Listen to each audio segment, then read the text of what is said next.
ఆశ,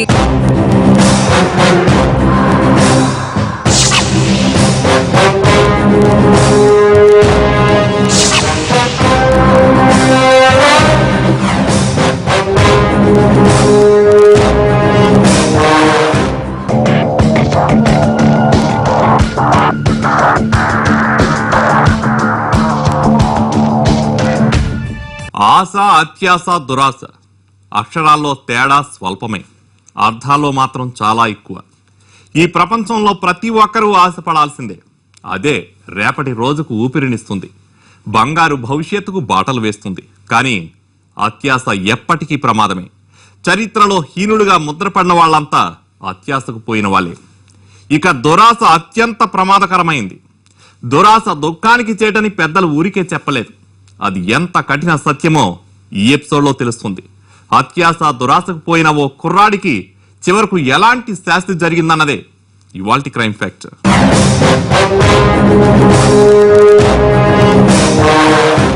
మరుక్షణంలో మరణం తప్పదని తెలిస్తే ఎలా ఉంటుంది?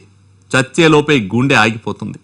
రేపు పెళ్లి అనగా ఇవాళ చావు తప్పదని తెలిసింది ఆ కుర్రాడికి. ఆ పరిస్థితి ఎందుకు వచ్చింది? అందుకు కారణం ఎవరు?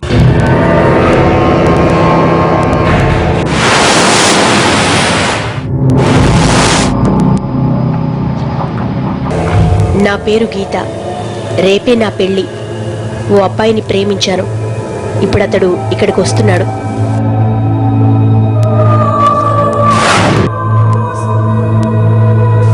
ఎన్నో కష్టాలు పడి ప్రేమను దక్కించుకుంటారు. అలాంటి వాళ్లకు ఈ రాళ్లగుట్ట పెద్ద లెక్కేం కాదు.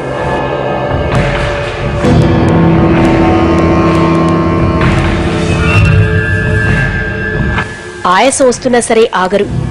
ప్రేమకున్న బలం అలాంటిది. మరి అది శిఖరాగ్రాలైనా ఎక్కించగలదు, పాతాళమంతటి లోతుల్లోకైనా పంపించగలదు. ఈ కథలో గీతకు అమ్మలేదు. నాన్న చాలా స్వేచ్ఛ ఇచ్చాడు, అందుకే ప్రేమించగలిగింది.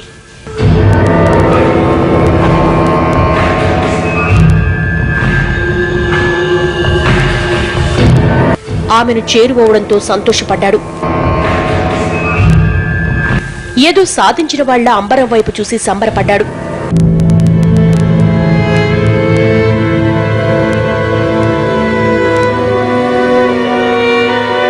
చివరికి ఆమెను చేరుకున్నాడు. వెనక నుంచి గట్టిగా కౌగిలించుకుని కళ్ళు మూసుకున్నాడు. తన్మయత్వం చెందాడు.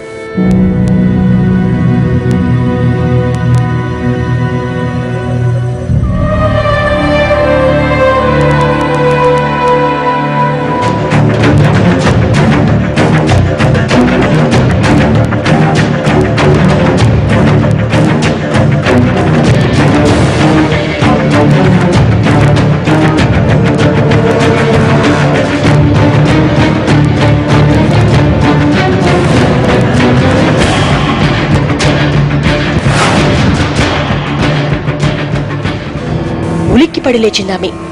ముఖమంతా చెమటలు పట్టాయి.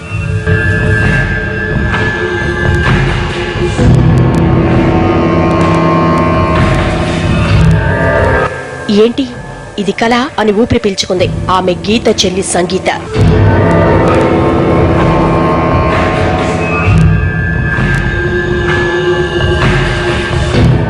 ఇప్పుడు జరిగింది కళ అనుకుంటోంది నా చెల్లెలు.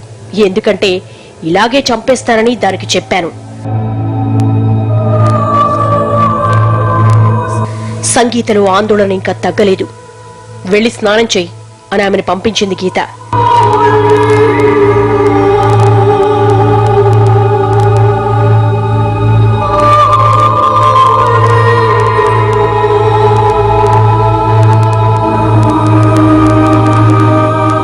బాత్రూంలో షవర్ తిప్పింది. ఏదో ఆలోచిస్తూ ఉండిపోయింది.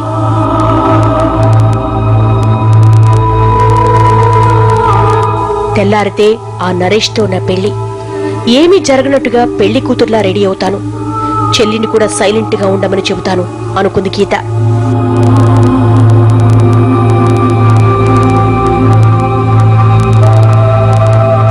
సంగీత ఎంతకీ రాకపోవడంతో బాత్రూం తలుపు తీసి చూసింది. షవర్ కింద తడుస్తూ కూర్చున్న చెల్లిని లేపి టవల్తో తుడిచింది.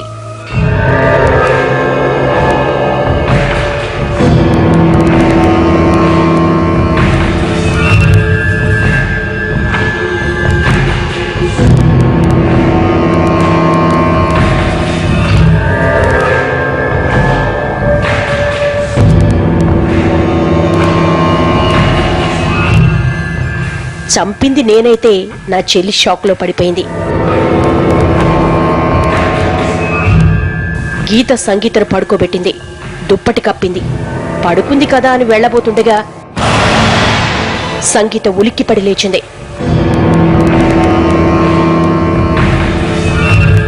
గీత ఆమెను మళ్లీ పడుకోబెట్టింది. రాత్రి కరిగితే పగలు, పగలైతే నా పెళ్లి.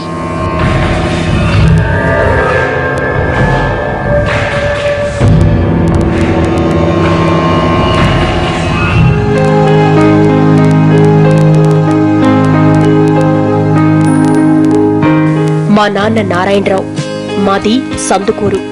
చిన్నప్పుడే అమ్మ చనిపోవడంతో నాన్నే అమ్మలా పెంచాడు.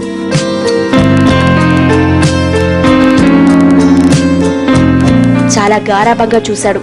మాకెంతో స్వేచ్ఛ ఇచ్చాడు. చెల్లంటే నాకు ప్రాణం. ఇద్దరం ఎంతో అన్యోన్యంగా పెరిగాం.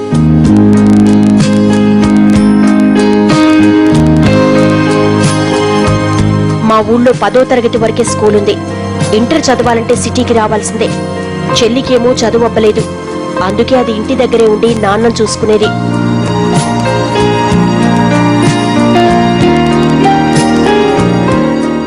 ప్రేమించి పెళ్లి చేసుకోవాలనుకున్న నరేష్ ను గీత ఎందుకు చంపేసింది? గీత చెల్లి సంగీత ఎందుకు షాక్ లో ఉంది? అసలు ఆ ఇంట్లో ఏం జరుగుతోంది?